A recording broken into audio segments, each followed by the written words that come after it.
Maka larilah Daud dari Nayot dekat Rama. Sampailah ia kepada Yonatan lalu berkata, Apakah yang telah kuperbuat? Apakah kesalahanku dan apakah dosaku terhadap ayahmu sehingga ia ingin mencabut nyawaku? Tetapi Yonatan berkata kepadanya, Jauhlah yang demikian itu. Engkau tidak akan mati dibunuh. Ingatlah, ayahku tidak berbuat sesuatu, baik perkara besar maupun perkara kecil, dengan tidak menyatakannya kepadaku. Mengapa ayahku harus menyembunyikan perkara ini kepadaku? Tidak mungkin. Tetapi Daud menjawab katanya, Ayahmu tahu benar bahwa engkau suka kepadaku. Sebab itu pikirnya, tidak boleh Yonatan mengetahui hal ini. Nanti ia bersusah hati. Namun, demi Tuhan yang hidup dan demi hidupmu, hanya satu langkah jaraknya antara aku dan maut. Yonatan berkata kepada Daud, Apapun kehendak hatimu, aku akan melakukannya bagimu. lalu kata Daud kepada Yonatan, Kau tahu, besok bulan baru. Maka sebenarnya aku harus duduk makan bersama-sama dengan raja. Jika engkau membiarkan aku pergi, maka aku akan bersembunyi di padang sampai lusa petang. Apabila ayahmu menanyakan aku, haruslah kau katakan, Daud telah meminta dengan sangat kepadaku untuk pergi dengan segera ke Betlehem, kotanya, karena di sana ada upacara pengorbanan tahunan bagi segenap kaumnya. Jika begini dikatakannya, baiklah, maka hambamu ini selamat. Tetapi jika amarahnya bangkit dengan segera, ketahuilah bahwa ia telah mengambil keputusan untuk mendatangkan celaka. Jika demikian, tunjukkanlah kesetiaanmu kepada hambamu ini, sebab engkau telah mengikat perjanjian di hadapan Tuhan dengan hambamu ini. Tetapi jika ada kesalahan padaku, engkau sendirilah membunuh aku. Mengapa engkau harus menyerahkan aku kepada ayahmu? tetapi jawab Yonatan, Jauhlah yang demikian itu. Sebab jika aku ketahui dengan pasti bahwa ayahku telah mengambil keputusan untuk mendatangkan celaka kepadamu, masakan aku tidak memberitahukannya kepadamu? Lalu bertanyalah Daud kepada Yonatan, Siapakah yang akan memberitahukan kepadaku apabila ayahmu menjawab engkau dengan keras? kata Yonatan kepada Daud. Marilah kita keluar ke padang. Maka keluarlah keduanya ke padang. Lalu berkatalah Yonatan kepada Daud, Demi Tuhan Allah Israel, besok atau lusa, kira-kira waktu ini, aku akan memeriksa perasaan ayahku. Apabila baik keadaannya bagi Daud, masakan aku tidak menyuruh orang kepadamu dan memberitahukannya kepadamu. Tetapi apabila ayahku memandang baik untuk mendatangkan celaka kepadamu, beginilah kiranya Tuhan menghukum Yonatan. Bahkan lebih lagi daripada itu, sekiranya aku tidak menyatakannya kepadamu dan membiarkan engkau pergi, sehingga engkau dapat berjalan dengan selamat. Tuhan kiranya menyertai engkau, seperti ia menyertai ayahku dahulu. Jika aku masih hidup, bukankah engkau akan menunjukkan kepadaku kasih setia Tuhan? Tetapi jika aku sudah mati, janganlah engkau memutuskan kasih setiamu terhadap keturunanku sampai selamanya. Dan apabila Tuhan melenyapkan setiap orang dari musuh Daud dari muka bumi, janganlah nama Yonatan terhapus dari keturunan Daud, melainkan kiranya Tuhan menuntut balas daripada musuh-musuh Daud. Dan Yonatan menyuruh Daud sekali lagi bersumpah demi kasihnya kepadanya, sebab ia mengasihi Daud seperti dirinya sendiri. Kemudian berkatalah Yonatan kepadanya, Besok bulan baru, maka engkau nanti akan ditanyakan, sebab tempat dudukmu akan tinggal kosong. Tetapi lusa, engkau pasti akan dicari. Engkau harus datang ke tempat engkau bersembunyi pada hari peristiwa itu, dan duduklah dekat bukit batu. Maka aku akan memanahkan 3 anak panah ke samping batu itu, seolah-olah aku membidik suatu sasaran. Dan ketahuilah, aku akan menyuruh bujangku, pergilah mencari anak-anak panah itu. Jika tegas kukatakan kepada bujang itu, lihat anak-anak panah itu lebih kemari.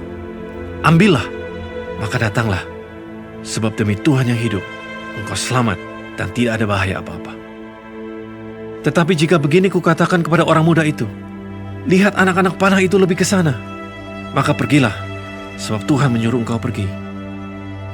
Tentang hal yang kita janjikan itu, antara aku dan engkau, sesungguhnya Tuhan ada di antara aku dan engkau sampai selamanya.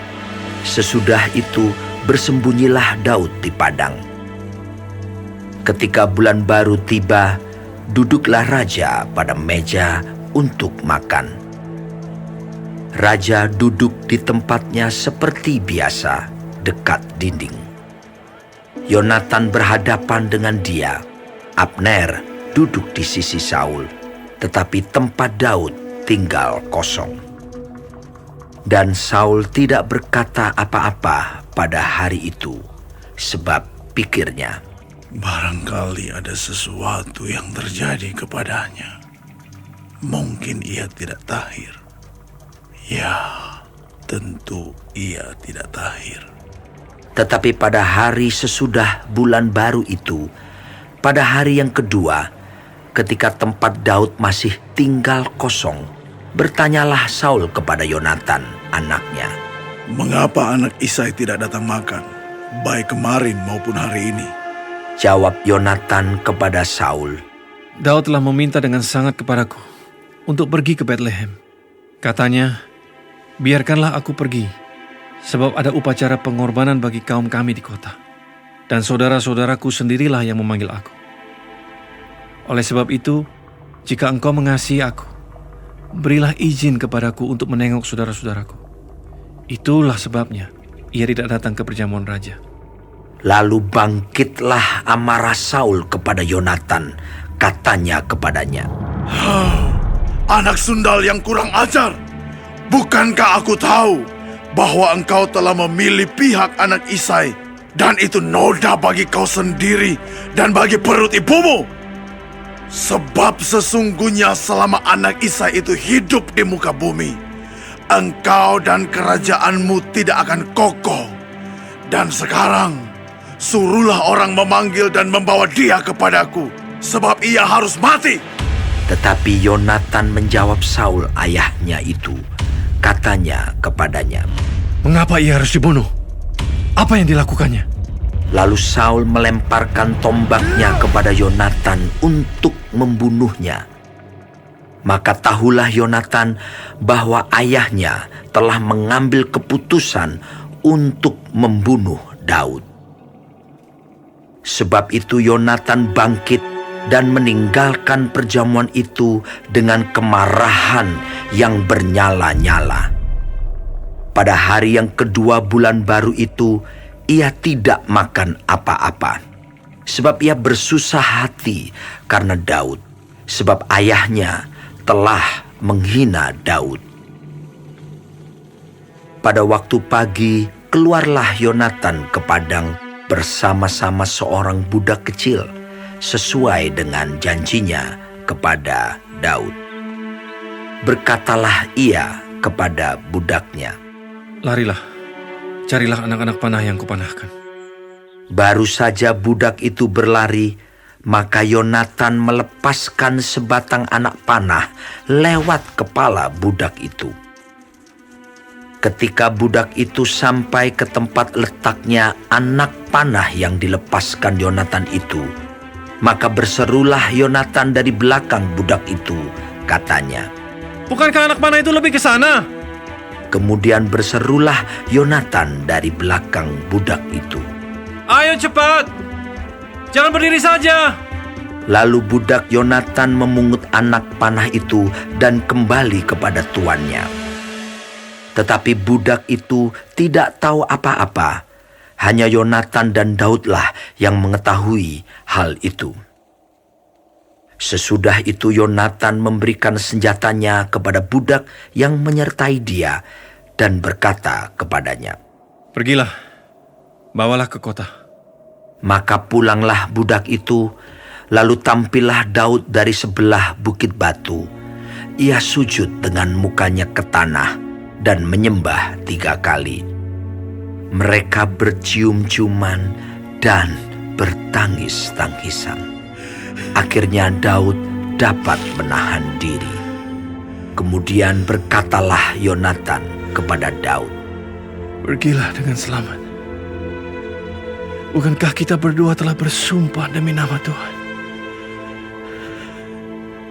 Demikian, Tuhan akan ada di antara aku dan engkau serta di antara keturunanku dan keturunanmu sampai selamanya.